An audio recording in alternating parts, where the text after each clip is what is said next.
देख रहे हैं आप, मैं हूं आपके साथ सना वाइस। पीडीपी की सदर महबूबा मुफ्ती ने अवामी एक्शन कमेटी और इत्तेहादुल मुस्लिमीन पर पाबंदी को बदकिस्मती करार दिया है। उन्होंने कहा कि एक तरफ हुकूमत ने मीर वाइस को Z+ सिक्योरिटी फराहम की है और दूसरी तरफ मजहबी तंजीमों पर पाबंदी आयद की जा रही है। महबूबा मुफ्ती ने कहा कि हुकूमत को कब तक धौंस दबाव की पॉलिसी हुकूमत की तरफ से जारी रहेगी और हुकूमत ये धौंस और दबाव की पॉलिसी कब तक चलाएगी। महबूबा मुफ्ती ने कहा कि कश्मीर में हीलिंग टच वक्त की ज़रूरत है और महबूबा मुफ्ती ने यह भी कहा कि जम्मू कश्मीर में मुंतखब हुकूमत होने के बावजूद ऐसी चीज़ें हो रही और हुक्मरान जमात बिल्कुल खामोश हैं। उन्होंने कहा कि अगर मीर वाइस को सिक्योरिटी फराहम की गई है तो इसका मतलब है कि वो दहशत गर्दों के निशाने पर हैं, जिसका मतलब है कि मीर वाइस मुल्क मुखालिफ नहीं है। महबूबा मुफ्ती ने कहा कि कठुआ जैसे वाक़यात हो रहे हैं और हुकूमत को वाजपेयी के इक़दामात से सबक सीखना चाहिए।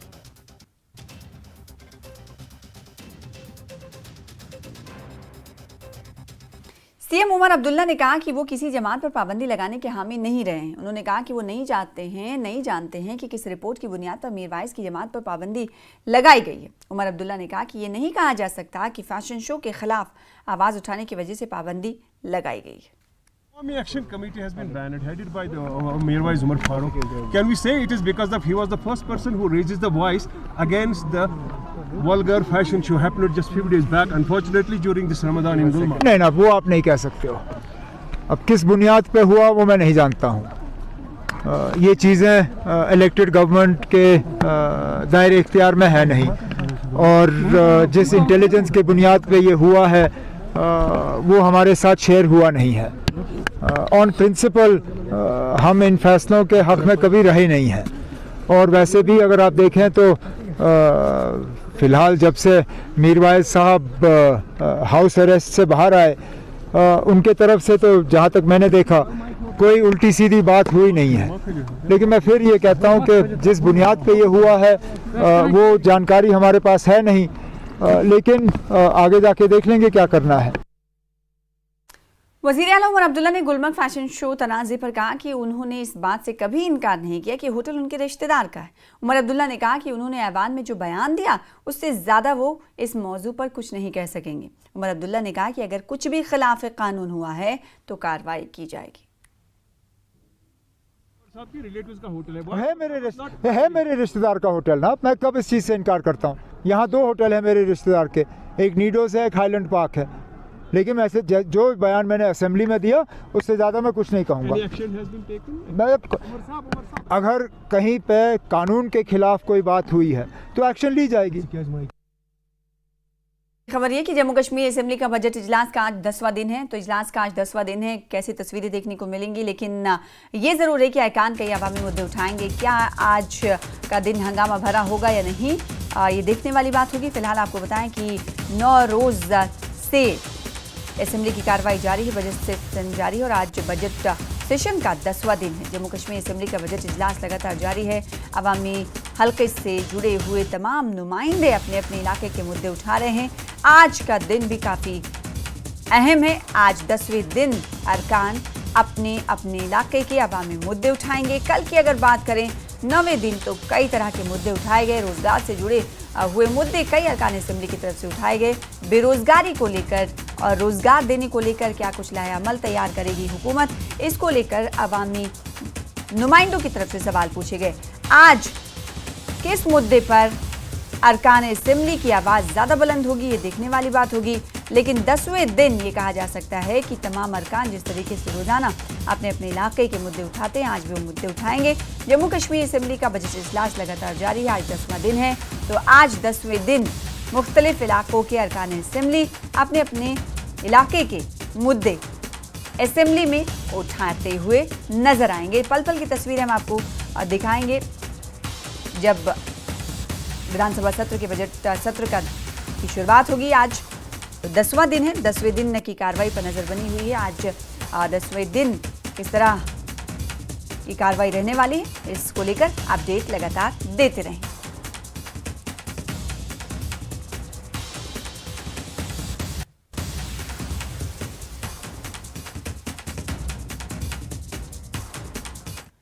कठुआ में हालिया अलमनाक हलाकतों के खिलाफ यूथ कांग्रेस की तरफ से कैंडल मार्च निकाला गया। श्रीनगर में कांग्रेस भवन से एक पुरअमन कैंडल मार्च निकाला गया। यूथ कांग्रेस की तरफ से कांग्रेस भवन से प्रेस कॉलोनी तक कैंडल मार्च निकाला गया था, मगर पुलिस ने इन्हें कांग्रेस भवन से आगे जाने की इजाजत नहीं दी।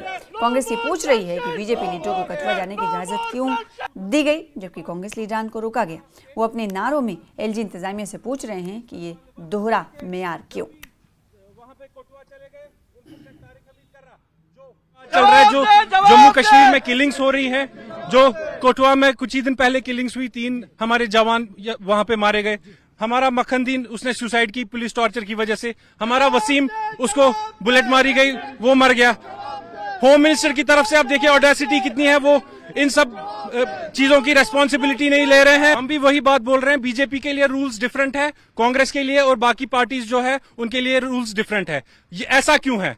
क्या हमारे लिए रूल्स डिफरेंट क्यों है, उनके लिए रूल्स डिफरेंट क्यों है? अगर कोटवा वहां बीजेपी वाले कोटवा चले गए, वहां पे कोई law and order situation create नहीं हुई, तो कांग्रेस की वजह से वहां पे लॉ एंड ऑर्डर सिचुएशन क्यों क्रिएट हो जाती? वादी कश्मीर में बारिश और बर्फबारी से खुशहाली से काफी राहत मिली है। महकमे बागवानी की जानिब से काश्तकारों के लिए एडवाइजरी भी जारी कर दी गई है। वादी के दिगर हिस्सों की तरह ही पुलवामा में भी कुछ रोज से मुसलसल बारिश हो रही है। महकमे बागवानी के माहिरीन का कहना है कि इस मौसम में बारिश मेवा सनत के लिए काफी मुफीद है। ताहम मौसम में बेहतरी आने के साथ ही किसानों को चाहिए कि वो बागवानी सरगर्मियां शुरू करें ताकि फसल को मुख्तलिफ बीमारियों से बचाया जा सके। हॉर्टिकल्चर सेक्टर के लिए ये बहुत अच्छी बात है। इस वक्त जो मौसम रिवायती मौसम जैसा लग रहा है, तो लेकिन इसके साथ साथ अब हमें तैयारी करनी है अपने बागों में गुडाई की, फिर उसमें खाद डालने की, और साथ में जो सबसे पहले एक्टिविटी उसके बाद होगी वो है HMO स्प्रे की। तो इसके लिए आजकल हम मैसेज दे रहे हैं फार्मरों को गुडाई और खाद लगाने की। जो हमारा एप्पल क्रॉप है, इसमें जो हमारी मेन बीमारियां जो लगती है, जिससे हमें जो हमारा क्रॉप है उसकी क्वालिटी पे असर पड़ता है, वो है मैनली स्कैब, और फिर उसके बाद है ऑल्टरनेरिया, और साथ में जो इंसेक्ट है वो संजो स्केल। तो इसके लिए तो हमारा एक स्प्रे शेड्यूल भी बना है, और रिवायती जो हम इन 2-3 बीमारियों के अगेंस्ट हमारे फार्मर्स भी काफ़ी अवेयर है। तो जिसकी शुरुआत ही जैसे मैंने कहा कि HMO स्प्रे से ही हम कर रहे हैं। जनूबी कश्मीर के कस्बा पामपोर के खनबल इलाके में पार्कोपाइन नामी जानवर जाफरान के बीज को जबरदस्त नुकसान पहुंचा रहा है। इसकी वजह से किसानों में तशवीश पाई जा रही है। किसानों ने बताया कि अगर ये सूरत हाल रही तो जाफरान का नाम सिर्फ किताबों में ही बाकी रहेगा। उन्होंने महकमे से जल्द इकदाम उठाने की मांग की। जमीन में घुस चुका है, इसका कोई इलाज नहीं हो पा रहा है। बहुत सारा नुकसान इसने किया पिछले 2-4 सालों से, और जो कंसर्न डिपार्टमेंट्स हैं वो भी टास से मास नहीं हो रहे हैं। हकीकी मानों में इसका कोई मदावा करने के लिए पिछले साल इस हवाले से कोई कार्रवाई उन्होंने की, लेकिन वो मौसर न रही। लिहाजा मोदिबाना गुजारिश है सरकार से, कंसर्न डिपार्टमेंट से, कि इस हवाले से इकदाम उठे।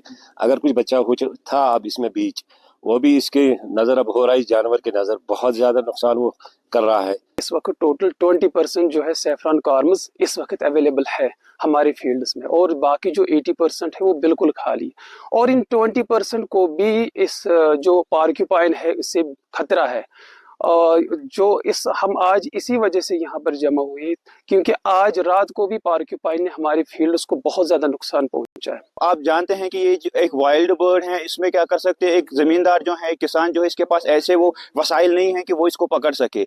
अब हम इसमें ये भी हमने कई बार यहाँ के किसानों ने, यहाँ के जमींदारों ने इसका जो है ये जो एग्रीकल्चर डिपार्टमेंट के हैं इनके साथ ये कंसर्न इनको बताया है, इनके साथ ये मसला जो है टेकअप किया है। लेकिन 2 चीज़ें यहाँ पर हो रही हैं। हम देख रहे हैं कि डिपार्टमेंट की निगलिजेंस बहुत ज़्यादा है, चाहे वो कश्मीर, चाहे वो साफरान मिशन हो, या चाहे वो इनका जो जैसे वाइल्ड बर्ड वगैरह जो अभी लगे जो फील्ड्स को ये क्रॉप खा रहे हैं, इसको भी जो है ये उसके तदाबीर में भी बड़े जो है इनके नाकारदा कारकर्दगी है।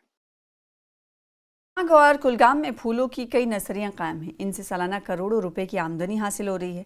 नर्सरी मालिकान को महकमे फ्लोरिकल्चर की तरफ से कई स्कीमों के जरिए फायदा मिल रहा है। आमदनी के वसाइल बढ़ रहे हैं। लोगों का अपने बागों में फूल लगाने का रुझान भी बढ़ रहा है। नौजवानों में नए यूनिट कायम करने का भी रुझान बढ़ता हुआ दिखाई दे रहा है। सर, हम हर साल आके यहाँ से फूल ले जाते हैं और अपने गार्डन में लगाते हैं। ये दिन ब दिन हमें वहाँ से बहुत खुशी महसूस होती है जब हम फूल देखते हैं खिले हुए। पूरे बाहर में ये फूल रहते हैं। ये नर्सरी बहुत अच्छी है। यहाँ पे हमें हर किस्म का फूल यहाँ पे मिलता है। खाली इसी फील्ड में नहीं है, किसी फील्ड में भी जाओ, मेहनत करो, हर किसी फील्ड में प्रॉफिट है। अगर दिल से काम करे तो हर किसी फील्ड में। रुझान बढ़ता हुआ नजर आ रहा है। काफी लोग जो हैं अब फूल अपने बागों में लगाना चाहते हैं और उसके साथ साथ जो है इस बिजनेस को भी जो है वो तवसी मिल रही है। अगर देखा जाए पिछले 2-4 सालों से, ठीक है, पिछले 2-4 साल पहले यहाँ के जितने भी कस्टमर थे जो अपना बगीचा बनाना चाहते थे, उनको जाना पड़ता था श्रीनगर, बिल्कुल, या अनंतनाग में खाली एक ही नर्सरी थी। अभी हमारे पास यहाँ पे साइड में 2 नर्सरी है, ठीक है, तो कस्टमर को बहुत सारा फायदा मिल रहा है क्योंकि उनको ज्यादा दूर जाना नहीं पड़ता है। तो इन 3-4 सालों में मैंने देखा है कि लोगों को काफी उत्साह है। मैं पिछले 4-5 साल से इसमें बिजी हूँ और ये बिजनेस कर रहा हूँ मैं 6 साल से जी। और आज लोगों में बहुत शौक है इन चीज़ों का, पेड़ प्लांट लगाने का जी। सुकुल वाला गवर्नमेंट भी लेता है बहुत, और डिपार्टमेंट ऑफ फ्लोरिकल्चर भी वक्त फवक्तन हमारा निगरानी कर रहा है, मदद कर रहा है। हाँ, वो भी हमारा यहाँ आता है, उसका मुलाजिम यहाँ 4-5 बंदे आते हैं हफ्ते में, वो हमारे को समझाता है कैसे क्या करना है। शुक्र अल्लाह का, हम ठीक तरीके से कमा रहा है और यहाँ लेबर भी 5-6 है, वो भी कमा रहा है सैलरी। 6 यूनिट्स हैं हमारे नर्सरीज के कुलगाम डिस्ट्रिक्ट में और 12 to 15 यूनिट्स हैं हमारे अनंतनाग डिस्ट्रिक्ट में नर्सरीज के। उसके अलावा कट फ्लावर के भी हैं, एरोमेटिक प्लांट्स, लेवेंडर कल्टीवेशन के भी हैं। आपके माध्यम से मैं ये बताना चाहूंगा कि हमारे जो अभी प्रपोज प्लान है 2025-26 का, तो 1.5 करोड़ का हमारा प्रपोज प्लान है अनंतनाग डिस्ट्रिक्ट का और राउंड अबाउट 50 लाख का है प्रपोज प्लान है हमारा अनंतनाग कुलगाम डिस्ट्रिक्ट के लिए। तो मैं आपके माध्यम से यही रिक्वेस्ट करूंगा, जो भी अनएम्प्लॉयड यूथ हैं या जिनके पास लैंड होल्डिंग है नर्सरी वगैरह एस्टेब्लिश करने के लिए या कट फ्लावर प्रोडक्शन के लिए, तो वो हमारे पास आ जाए रजिस्ट्रेशन के लिए। उसके लिए मिनिमम 2 कनाल ऑफ लैंड चाहिए रजिस्ट्रेशन के लिए, या अगर किसी के पास लैंड नहीं है वो लीज पे भी ले सकता है या रेंट डीड पे भी वो अपना जो है एस्टेब्लिश कर सकता है यूनिट कमर्शियल फ्लोरिकल्चर। मरकजी हुकूमत की स्कीमों का फ़ायदा उठा रहे हैं। हाईटेक फार्मिंग से आमदनी में इजाफा हो रहा है, वो जदीद ज़रूरी तकनीक को अपना कर खुद कफील हो रहे हैं। हॉलिस्टिक एग्रीकल्चर डेवलपमेंट प्रोग्राम के तहत किसानों को काश्तकारी की नई तकनीकें, हुनरमंदी की तरक्की और माली मदद मिल रही है। इससे उनकी पैदावार और आमदनी दोनों में इजाफा हो रहा है। सुरेंद्र सिंह नामी किसान ने एक हाईटेक पॉली हाउस लगाया है। इन्होंने रिवायती काश्तकारी के बजाय जदीद तकनीक को अपनाया है, जिससे इनकी पैदावार और आमदनी में खातिर खा इजाफा हुआ है। सिंह का कहना है कि HDP स्कीम के तहत इन्हें नई तकनीक सीखने, जदीद आलात तक रसाई और माली मदद का फ़ायदा मिला है। महकमे ज़राअत किसानों को हर मुमकिन मदद फराहम कर रहा है। हॉलिस्टिक एग्रीकल्चर डेवलपमेंट प्रोग्राम के तहत ये यूनिट लिया था और इसमें हम प्रोटेक्टिव खेती करते हैं। इसमें हमने हीरा, टमाटर, शिमला मिर्च और बीन्स लगाई हैं। एग्रीकल्चर हमारा डिपार्टमेंट हमारे साथ पूरा शाना बशाना हमें पूरा गाइड और जो टेक्निकल ट्रेनिंग जो है वो भी देते हैं। और मैं अपने डिस्ट्रिक्ट से किसानों से ये अपील करूँगा कि वो आएँ और इस हॉलिस्टिक एग्रीकल्चर डेवलपमेंट प्रोग्राम के तहत जो भी स्कीमें हैं उनका भरपूर फ़ायदा उठाएं। ऐसा कि जो हमारा यूटी गवर्नमेंट ने जो होलिस्टिक एग्रीकल्चर डेवलपमेंट प्रोग्राम जो स्टार्ट किया था, उसमें हमने अवेयरनेस की, हर एक पंचायत में अवेयरनेस कैंप किए।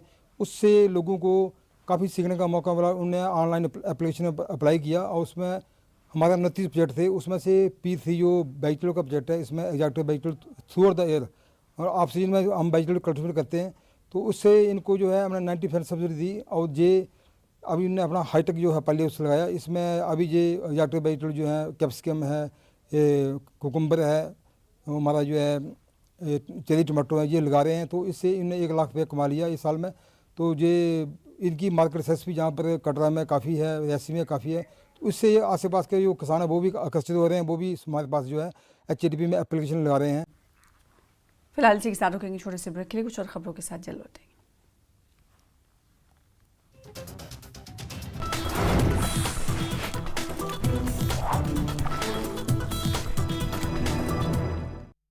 सिस्टमैटिक कश्मीर बीजेपी इकाई ने श्रीनगर में पार्टी मुख्यालय में की प्रेस कॉन्फ्रेंस। गृह मंत्रालय द्वारा जम्मू कश्मीर इत्तेहादुल मुस्लिमीन और आवामी एक्शन कमेटी पर प्रतिबंध लगाने के फैसले का किया स्वागत। जम्मू कश्मीर वक्फ बोर्ड के अध्यक्ष डॉक्टर सैयद दरख्शां अंद्राबी ने गृह मंत्रालय द्वारा अवामी एक्शन कमेटी और इत्तेहादुल मुस्लिमीन पर प्रतिबंध लगाने के कदम का किया स्वागत। बोले जम्मू कश्मीर में शांति भंग करने वाले लोगों पर लगाम लगाई जानी चाहिए। जम्मू कश्मीर में 2 ऑर्गेनाइजेशन पर प्रतिबंध लगाए जाने को लेकर बीजेपी का राष्ट्रीय महासचिव तरुण चुग ने दी प्रतिक्रिया। बोले गृह मंत्रालय का ये सही फैसला। जम्मू कश्मीर के मुख्यमंत्री उमर अब्दुल्ला ने गुलमर्ग फैशन शो विवाद पर दिया बयान। कहा मैंने कभी नहीं कहा कि होटल में रिश्तेदार का नहीं है। अगर कहीं भी कानून के खिलाफ कुछ हुआ है तो कार्रवाई की जाएगी। सांबा में सीमा पार से बढ़ रही संदिग्ध गतिविधि, बॉर्डर सिक्योरिटी फोर्स और पुलिस के स्पेशल ऑपरेशन ग्रुप ने चलाया सघन तलाशी अभियान। सांबा के घगवाल सेक्टर के पलौना गांव में दिखा संदिग्ध गुब्बारा।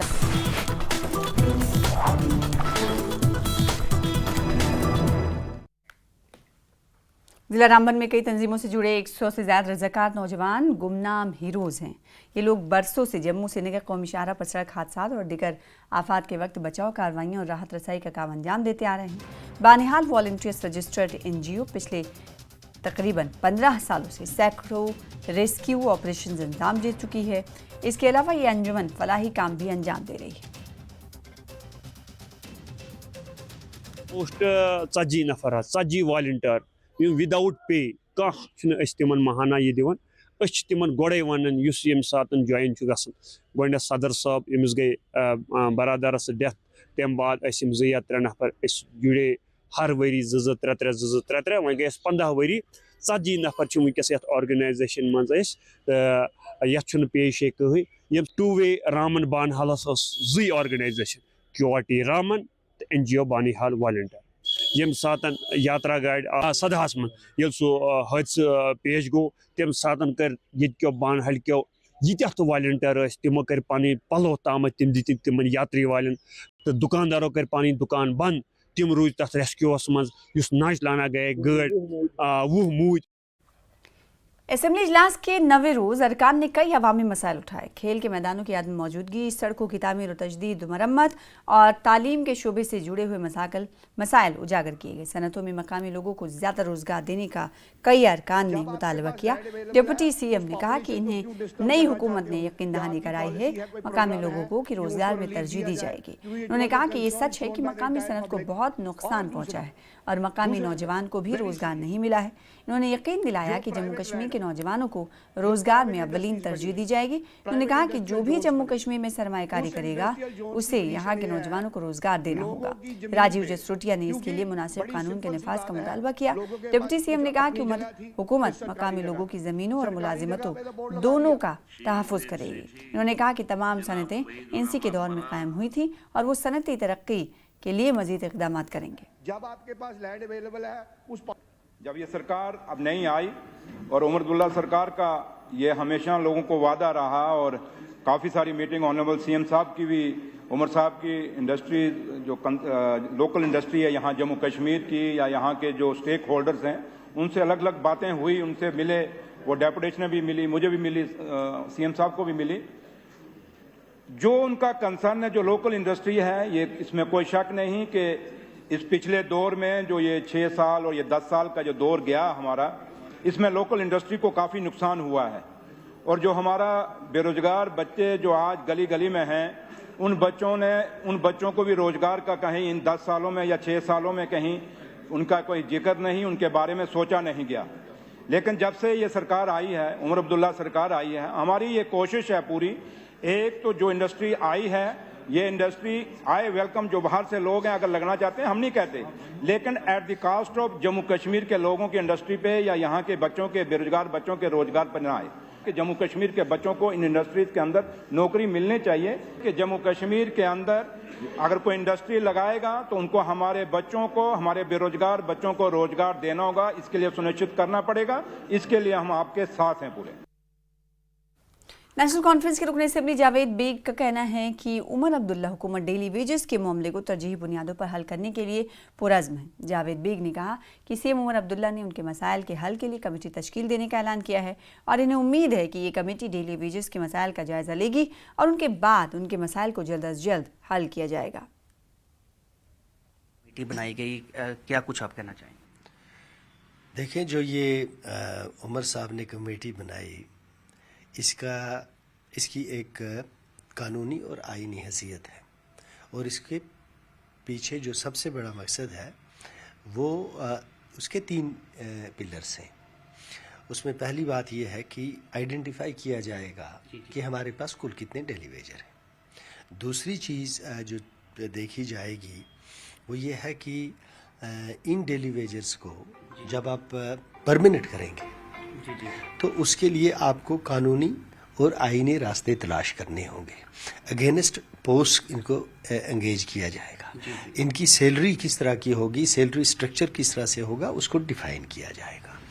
उसके साथ साथ जो गुजर चुके हैं, मर चुके हैं, एज बार क्रॉस कर चुके हैं, उनके साथ किस तरह का रवैया रखना है, कैसे डील करना है, उस पर काम करेगी। और उसके बाद फिर देखना ये है कि सबसे पहले और सबसे अहम मसला है वो ये है कि जब उमर साहब इनको परमानेंट करेंगे तो इनके लिए पैसा कहाँ से आएगा और उसको बजट में किस तरह से रिफ्लेक्ट किया जाएगा। तो ये जो कमेटी है ये हमारे एक मैनिफेस्टो का हिस्सा है। तो लिहाजा हम उम्मीद रखते हैं कि जो उमर साहब को ये मैंडेट मिला है, इसमें जो सबसे ज़्यादा मुस्तहिक हैं उमर साहब की मदद के, और उमर साहब की ज़िम्मेदारी का भी यही एक सबसे बड़ी ज़िम्मेदारी का ये एक सबूत होगा कि जब वो इन डेली वेजर्स के साथ इंसाफ करेंगे। क्योंकि जम्मू कश्मीर में जो भी इस वक्त आपको राहत मिल रही है बिजली की सूरत में, पानी की सूरत में या दूसरे मामलात में, वो सारी की सारी का दारमदार इसी पे है, इन्हीं लोगों पर है। अगर आप इनको सिस्टम में से बाहर निकाल देंगे तो सिस्टम कोलैप्स कर जाएगा। तो हम डेली वेजर से हाथ जोड़ के मोदबाना इल्तमास करते हैं कि माजी में उनके साथ ज़्यादतियाँ हो चुकी हैं। जितनी भी माजी में, यानी इस कमेटी बनने से पहले जो कमेटियां बनी हैं, उन्होंने काम किया, किसी कमेटी को काम करने का मौका नहीं मिला, किसी ने काम किया और उसके बाद फाइनेंस अरेंज नहीं कर सके, लेकिन इन लोगों के साथ इस्तेसाल हो गया, ये एक्सप्लाइट हो गए। जो मौजूदा सरकार है, हम इससे तवक्का रखते हैं, उमर साहब की सरकार से ये तवक्का रखते हैं कि कत्ती तौर वो इन लोगों का इस्तेसाल नहीं होने देंगे। बहुत बहुत शुक्रिया। उन्होंने बहुत ही अहम बात कही कि एज ए MLA अपना रोल समझते हुए ये खुद चाहते हैं कि जो डेली वेजेस का इशू है वो बहुत लंबा खिंच गया है, वो अब जो है सॉर्ट आउट होना चाहिए। और इन्होंने ये उम्मीद जताई है कि मौजूदा गवर्नमेंट ऐसे कदम उठा रही है जिससे कि जल्द ये मसले हल होंगे। कैमरामैन चांद के साथ वाजन वैद, न्यूज़ 18 जम्मू। आगे बढ़ेंगे। DGP जम्मू कश्मीर ने राजौरी और पुंछ में मुख्तलिफ इलाकों का दौरा किया। 2 रोज़ा दौरे के दौरान उन्होंने ऑपरेशनल तैयारियों का जायजा लिया। इनके हमरा IGP जम्मू भी मौजूद रहे और दौरे के दौरान DGP जम्मू कश्मीर और IGP जम्मू ने SOG थाना मंडी, SOG राजौरी और SOG सुरनकोट में SOG एहलकारों से बातचीत की। LOC पुंछ के दौरे पर DGP ने सरहदी इलाकों और सरहद पर सलामती की सूरत हाल का जायजा लिया। उन्होंने दरअंदाजी से निपटने की हिकमत अमली पर भी तबादला ख्याल किया।